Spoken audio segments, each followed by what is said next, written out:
O título dessa apresentação é Para Onde Rumamos? Esta é a segunda parte de uma série de duas. A primeira, em Londres, chamada Aonde Nos Encontramos Agora, tratou do sistema financeiro e outros atributos quais podem ser familiares se acompanham o trabalho que faço no movimento Zeitgeist, que foi o braço ativista e de comunicação de outra organização chamada The Venus Project. Parte 1. Bagagem evolutiva.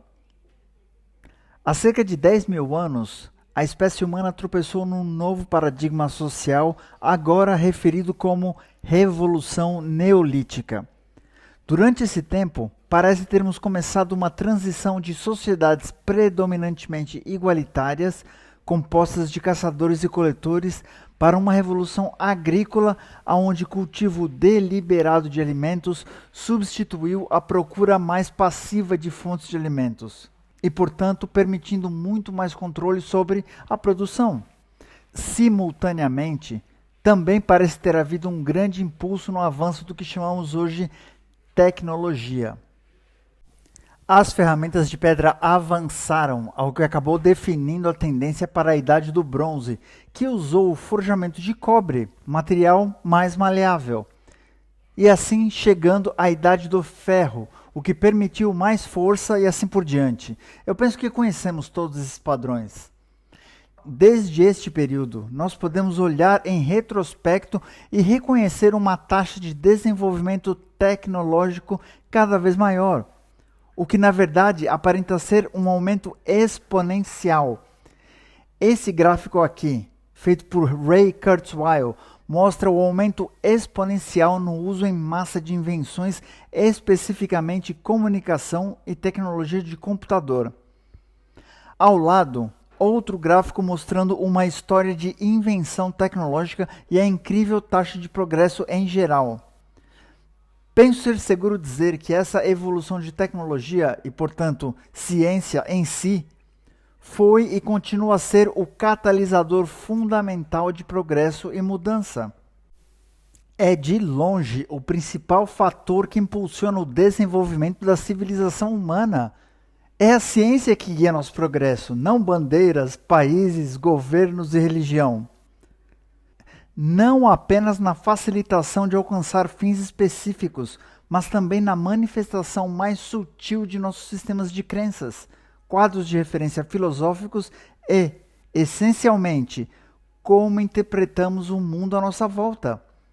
O método científico em si é uma forma de ferramenta tecnológica, e sua aplicação tem continuamente avançado nosso entendimento do mundo que nos rodeia, facilitando mudança constante.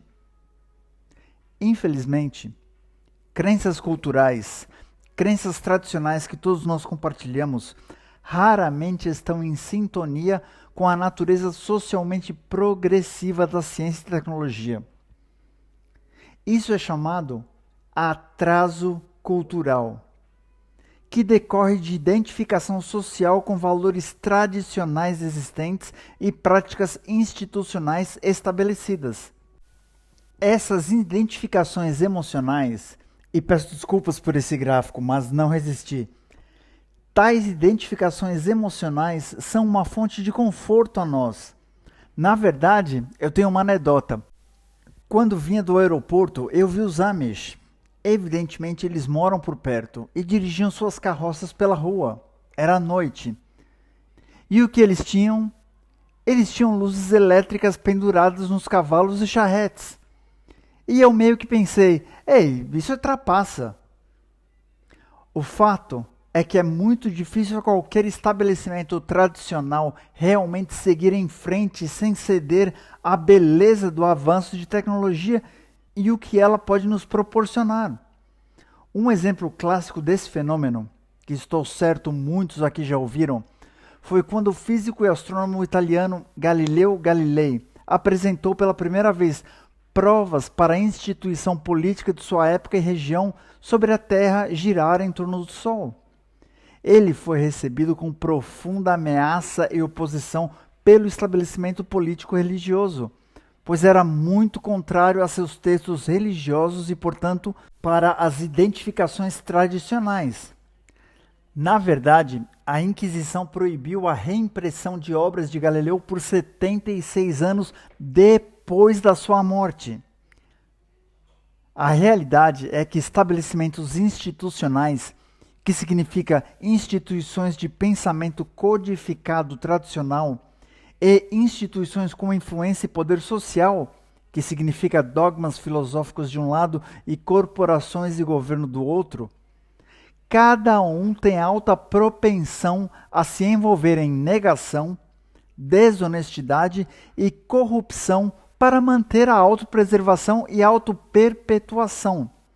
O resultado é um contínuo atraso cultural, onde progresso social por meio da incorporação de novos avanços científicos socialmente úteis é constantemente inibido. É como atravessar uma parede de tijolos, à medida que as ortodoxias do poder estabelecido continuam a se perpetuar por seus próprios interesses e confortos. Para ilustrar esse fenômeno, num contexto moderno, examinemos uma das mais antigas ordens estabelecidas ainda em uso hoje, o sistema monetário. Quando eu digo sistema monetário, não me refiro à política monetária nativa, taxas de juros, política de reservas fracionárias de bancos centrais ou qualquer outro atributo componente. Eu me refiro ao fundamento de base absoluto do conceito, sendo um sistema de incentivo, aquisição e troca.